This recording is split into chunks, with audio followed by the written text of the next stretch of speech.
The Enlightened Path. Welcome to a journey that blends a great mind and a powerful message. Immanuel Kant, a philosopher who lived in 18th century Germany, turned his analytical skill toward the questions of how we ought to act and think. His work on the categorical imperative, the idea that we should treat ourselves and others as ends, is a blueprint for wise leadership. In this opening chapter, we will explore how his thoughts can spark a new mindset in any aspiring leader. Kant's life offers a vivid illustration of wisdom at work. As a young scholar, he studied physics, philology, and eventually settled into philosophy. He taught at a university that still bears his name today.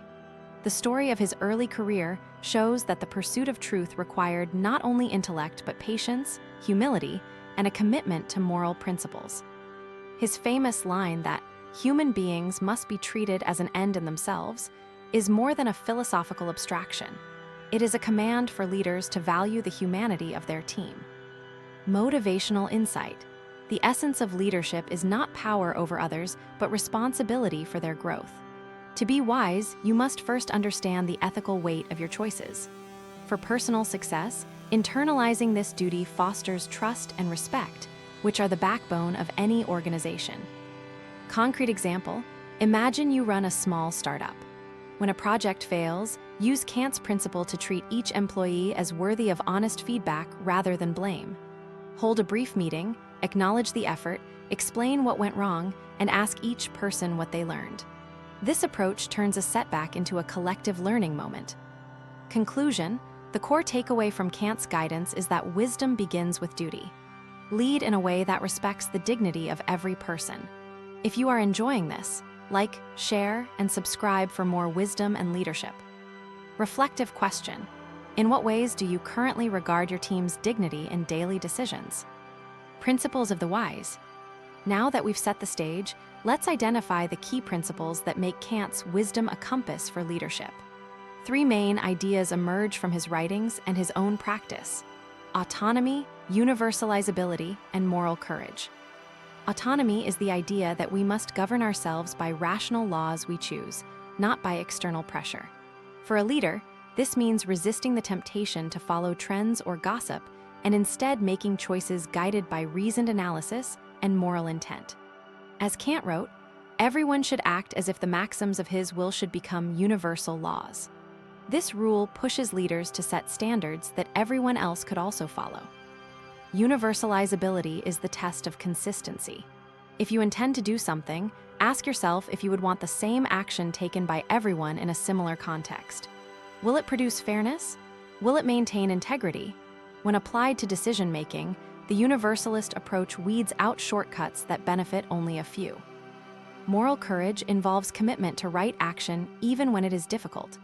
Leaders often face pressure to settle for mediocrity. Kant's insistence that individuals must act out of duty, not inclination, reminds us that true leadership requires standing firm for ethical standards, even in the face of opposition. Motivational insight. These 3 pillars, autonomy, universalizability, moral courage, serve as a checklist. Before making any major decision, pause and evaluate whether it aligns with these standards. If it does, confidence will grow. Concrete example. Suppose your team is considering using unsatisfied competitors' data to expedite a project. Apply the principles. Are you acting autonomously, or are you letting greed guide you? Would the rule "always use competitor data without permission" become a universal law? If not, the action lacks moral courage. Instead, invest time in gathering original data or negotiate a partnership. Conclusion. By embedding autonomy, universalizability, and moral courage into your daily routine, you elevate both your wisdom and your influence. If you are enjoying this, like, share, and subscribe for more wisdom and leadership. Reflective question.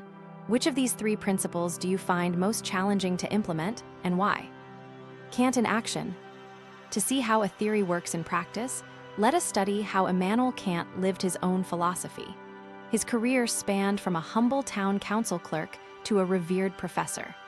One of the most telling examples of his leadership occurs during his tenure at the university. Kant's decision to maintain a strict boundary between politics and academia illustrates autonomy. Many colleagues lobbied for him to accept a government advisory role, which would have mingled state policy with academic research. He declined, citing a duty to preserve intellectual independence. The story ends with a debate that showcased his moral courage. He protested against a law that would restrict academic freedom, risking his career for the right of all scholars. Another episode reveals the principle of universalizability. When a fellow professor offered money to suppress unfavorable research, Kant refused, not only for the sake of the individual, but because he imagined a world where truth was routinely sold. He used the example to teach students that a society that sells truth destroys itself. Motivational insight: you can take small actions that mirror Kant's courage. Refuse a shortcut that compromises integrity, even if the reward seems enticing. Concrete example: perhaps you see a marketing team pushing an overhyped claim. Remind them of the universalizability test. If everyone claimed the same, trust would erode. Therefore, adjust the messaging to reflect genuine benefits. The effort might seem trivial, but it reinforces a culture of honesty. Conclusion: Kant reminds us that leadership is measured by the steadiness of ethics in action. If you are enjoying this, like, share, and subscribe for more wisdom and leadership. Reflective question: think of a recent decision you made. Does it align with Kant's idea of treating the truth as a public good? Daily moral compass: the past is a guide, the present is our arena. Here we translate Kant's insights into daily habits that boost personal growth and professional success. 1. Begin each day with a moral audit. Before you reach for your phone or coffee, ask, what ethical decision will I make today? This aligns with autonomy, ensuring your actions arise from chosen principles. 2. Set a rule for feedback.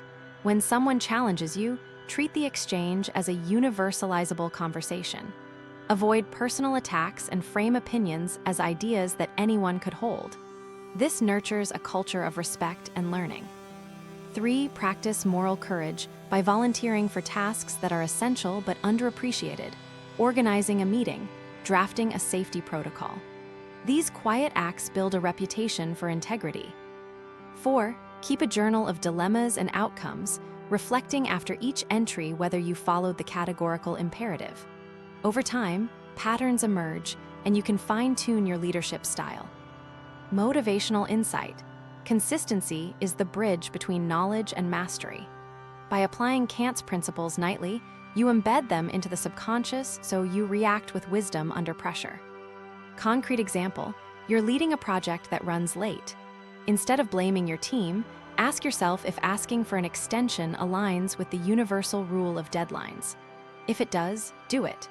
The practice maintains morale, and you learn that responsible leadership values process over personal ego. Conclusion: by turning philosophy into routine, you grow a leadership style that is resilient, ethical, and inspiring. If you are enjoying this, like, share, and subscribe for more wisdom and leadership. Reflective question: what one daily habit can you add today that reflects the category principle of treating each decision as a universal law? Next steps. Our journey now comes to a practical finish. Having explored Kant's ideas, seen them in action, and mapped daily habits, the final chapter pulls these threads into a forward-looking plan. Focus point 1: vision. Develop a personal mission statement that includes the Kantian pillars. Say, I act autonomously, I test decisions for universality, and I uphold moral courage. Let this statement guide each choice. Focus point 2: accountability. Partner with a peer or mentor to review your decisions weekly. Ask, did I respect autonomy, universality, and courage? Adjust accordingly. Focus point 3: mentorship. Pass on these values to your team. Hold workshops or informal talks that illustrate the principles with tangible examples. This creates a ripple effect that multiplies your impact. Motivational insight. Wisdom is not static. It is an evolving practice. Each decision becomes a chance to choose virtue over convenience. The more you commit, the more profound the effect on your personal trajectory and the lives you touch. Concrete example: schedule a monthly ethical review meeting. Bring case studies of recent projects and evaluate them through Kant's lens. The meeting cultivates collective reflection and solidifies a culture where good choice is standard. Conclusion, the takeaway is simple: be an intentional steward of wisdom. Let each action echo the moral law you set. Remember that leadership is a contract you sign with those you influence. Sign it wisely, and the contract will be honored for years to come. If you are enjoying this, like, share, and subscribe for more wisdom and leadership. Reflective question: how will you incorporate one Kantian principle into your leadership routine starting tomorrow?